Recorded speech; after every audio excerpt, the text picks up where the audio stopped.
Greetings. तो topic है आज का, दोपहर के बाद कोई आपके बारे में क्या सोच रहा है। Okay, we gonna do a short reading, let's connect with the topic.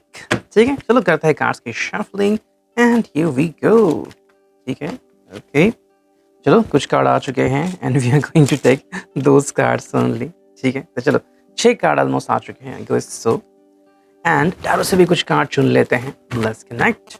ठीक है, okay, let's go. One and a 2 and 3 4, ठीक है, 5 6 7। ठीक है, चलो तो 7 कार्ड चुन लिए हैं फ्रॉम टैरो इटसेल्फ। तो देखते हैं क्या है ये reading. Okay, so first card is communication. ठीक है, तो आई थिंक जो पहला कार्ड हमें यहाँ पे दिख रहा है वो है कम्युनिकेशन। सो ये बात आपके बीच हो सकती है। This person is like trying to communicate with you. तो किसी न किसी तरीके से बातें करने की ये पर्सन कोशिश कर सकता है, तो चाहे वो टेक्स्ट के ज़रिए हो, मैसेज के ज़रिए हो, कॉल के ज़रिए हो। ठीक है, सेकंड जो कार्ड है वो है हीलिंग, यानी कि अगर आपके रिश्ते को थोड़ा सा हील होना है या फिर अगर कहीं कोई पर्सन अपने दुख में जी रहा है तो वहाँ से बाहर निकलने की कोशिश कर रहा है। ठीक है, कई बार हम कहते हैं कि आज तुम लो क्यों फील कर रहे हो। तो लो फील करना मतलब कहीं ना कहीं अंदर से टूटना या फिर किसी ने कुछ कहा है उसके बारे में ध्यान देना एंड फिर खुद को ही दोष देना, ये चीज़ें जो है वो उनसे उभरने की कोशिश यहाँ पे दिख रही है। नेक्स्ट कार्ड है वो है मेमोरी, यानी कि आप दोनों से रिलेटेड कोई अगर बात हो, जैसे कि अगर आपकी मेमोरी है, कोई ड्रीम्स है, आपने कोई बातें शेयर की हैं तो उसके बारे में भी ये आपसे बातें कर सकते हैं। Perfect time, this person is trying to have a perfect time. जैसे कि मान लो आप स्पेसिफिक जगह पे कॉफ़ी पीते हैं या फिर एक चाय की आपकी जगह है जहाँ पे आप हमेशा चाय पीते हैं, तो वो जो चीज़ है वो इनके लिए काफ़ी इंपॉर्टेंट है एंड यही वो करने की कोशिश कर रहे हैं। ठीक है, कि भाई कहीं ना कहीं ऑलमोस्ट 4 बजे मिले, 6 बजे मिले एंड वहाँ पे जाके या फिर बात कर रहे वगैरह। तो जो भी आपकी फेवरेट प्लेस है, अगर मुमकिन है तो वहाँ पे मिलेंगे, नहीं तो एटलीस्ट बात तो कर ही सकते हैं। नाइटमेयर्स, तो कहीं ना कहीं अगर कोई बात इनको परेशान कर रही है, ठीक है, आप दोनों के फ्यूचर को लेके, या फिर कहीं ना कहीं इनके अगर फाइनेंशियल एक्सपेंसेस बढ़ गए हैं या फिर कहीं ना कहीं कोई प्रॉब्लम आ गई है, उसके बारे में फिक्र कर रहे हैं, शायद आपके साथ भी वो चीज़ शेयर कर सकते हैं। नेक्स्ट जो कार्ड है वो है विथड्रॉन। तो विथड्रॉन का मतलब क्या आता है, कई बार देखो कुछ लोग जो हैं वो इस चीज़ के कारण घबरा जाते हैं, पैनिक में हो जाते हैं। जैसे कि बहुत सारे ऐसे लोग हैं जो कमेंट करते हैं कि अब उनका रिश्ता थोड़ा सा टूट चुका है या फिर वो भी बात क्यों नहीं कर रहे। तो कभी कभी कोई पर्सन जो है वो अपना रिश्ता तो बरकरार रखते हैं लेकिन बात नहीं करते। ठीक है, या फिर खुद को ही वहाँ से निकाल लेते हैं कि हाँ तुम सोचते रहो, मैं भी सोचता हूँ लेकिन अकेले अकेले। ये होता है विड्रॉन। कभी कभी इंसान अंदर से टूट जाता है या फिर घबरा जाता है और ऐसे में वो नहीं चाहता कि उसके वजह से कोई और परेशान हो जाए। एंड फिनाले कार्ड है एक्सट्रीमली ड्रामेटिक। तो कुछ कुछ लोग जो है वो एक्सट्रीमली ड्रामेटिक भी हो सकते हैं। ड्रामेटिक मतलब कि भाई अचानक से ऐसे बिहेव करना कि मानो उनको सोना मिल गया हो वगैरह वगैरह। इट्स लाइक अचानक से वो आपकी लाइफ में कम बैक भी कर सकते हैं या फिर बिना बताए एग्जिट भी कर सकते हैं। बिना बताए आपको कोई अच्छा सा नुस्खा सजेस्ट कर सकते हैं या फिर ऑल ऑफ अ सडन आपको टेक्स्ट मैसेज आ जाए या फिर आपको मिलने आ जाए। तो ऐसी भी कोई चीज़ अचानक से ही हो सकती है। भाई 3 साल के बाद ये पर्सन मिलने के लिए आ गया है, वजह क्या?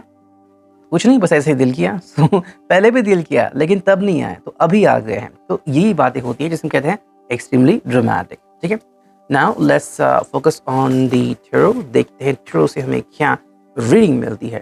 ओके, वेल जैसे कि हमने देखा यहाँ पे हमें कार्ड्स दिख रहे हैं। जो पहला कार्ड है वो है 7 of swords, Gemini, Libra, Aquarius. Okay, I hope you could see that clearly.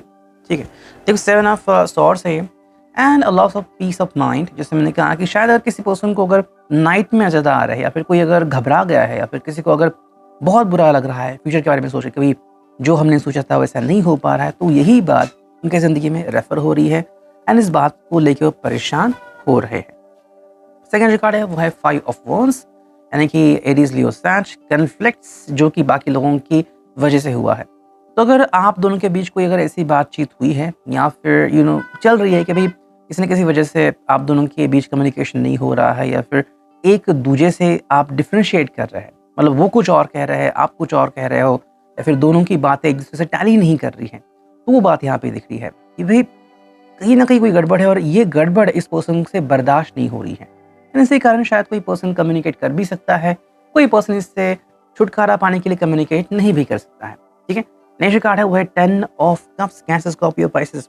देखो इस पर्सन के लिए सबसे जरूरी बात क्या है कि अगर अभी आप साथ में हो एंड अभी आप खुश हो, जैसे कुछ लोग हैं जो बहुत खुश हैं, तो हाँ ये उनको चाहिए था कैंसर, स्कॉर्पियो, पाइसेस वाला रीडिंग कि भाई I am very happy, you are very happy, we are living a peaceful life.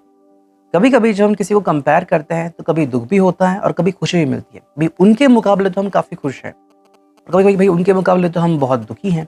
तो मुकाबला नहीं करना है, जो आप हो उसी को एक्सेप्ट करो। आप बातें करते हो, आपके ड्रीम्स हैं, you are happy together, that's it, और आपको कुछ नहीं करना है। नेक्स्ट कार्ड है वो अवेकनिंग यानी कि द हैंगमैन, टेम्पररी पॉज। तो कहीं ना कहीं आई थिंक ये मोमेंट इस पर्सन की जिंदगी में है। तो अगर आप दोनों ने ये गोल अचीव किया है, लाइक यू आर मैरिड, आप दोनों मैरिड हो, या फिर आपने कहा है कि भाई हाँ भाई हमने रिश्ते की शुरुआत की है, तो बस ये उनके लिए काफ़ी इंपॉर्टेंट है। अब इससे आगे वो अभी तो फिलहाल नहीं जाना चाहते। मतलब अगर आप उन्हें पूछ भी रहे हो कि भाई ये क्या आप करना चाहोगे, like what will be the next step, तो शायद इसका जवाब अभी इनके पास नहीं है। नेक्स्ट जो कार्ड है यहाँ पे वो है 10 ऑफ पेंटिकल्स। देखो 2 बार 10 का कार्ड आ गया है। तो अगर हम बात करें तो अगर ग्राउंड बेसिस पे आप बातें करें, प्रैक्टिकल बेसिस पे, और तो ये काफ़ी सही है। जब भी आप लेकिन दिल की फीलिंग कहेंगे, वो भी प्रैक्टिकल बेसिस पे, तो भी ये सही है। लेकिन बात में प्रॉब्लम कब आती है, जब आप दूसरे लोगों के बारे में सोचते हो या फिर दूसरे लोगों का सुनते हो। जैसे कि मान लो आपके कोई फ्रेंड है, इसने आपको अगर कुछ कहा कि भाई मुझे लगता है डाउट है, या फिर कुछ अगर उन्होंने कहा कि भाई उसने ऐसा करना चाहिए, वैसा करना चाहिए, आपने अगर ये एक्सपेक्ट किया तो ये ऐसा नहीं करेंगे। यही taurus, pro, Capricorn, I think ये पर्सन आपको गारंटी दे रहा है या फिर खुशियां दे रहा है, उसके हिसाब से भाई जो भी उससे बन रहा है वो कर रहा है। अगर आप उससे और ज्यादा की उम्मीद कर रहे हो तो फिर प्रॉब्लम्स क्रिएट होनी है, जो आपको समझना होगा। अब नेक्स्ट जो कार्ड है वो है 10 ऑफ सोर्ड्स। वाह देखो, एंड नाइट ऑफ सोर्ड्स। जैसे मैंने कहा ये बिल्कुल वैसा ही जा रहा है। ये है 10 of swords and the knight of swords, दोनों ही है सॉर्ड के साइन, यानी कि air sign, Gemini, Libra, Aquarius. देखो 10 ऑफ सोर्ड्स का मतलब क्या है, ये पर्सन एक्चुअली अगर जब भी आपसे मिलेगा तो तभी मिलेगा जब उसको लगेगा भाई एक नई शुरुआत करनी है। अगर अभी सब कुछ सही है तो आप फोन से भी कम्युनिकेट कर सकते हो, no need to meet and likewise. फिर अगर मिलना है तो भाई बस कभी मिले एंड दैट्स इट।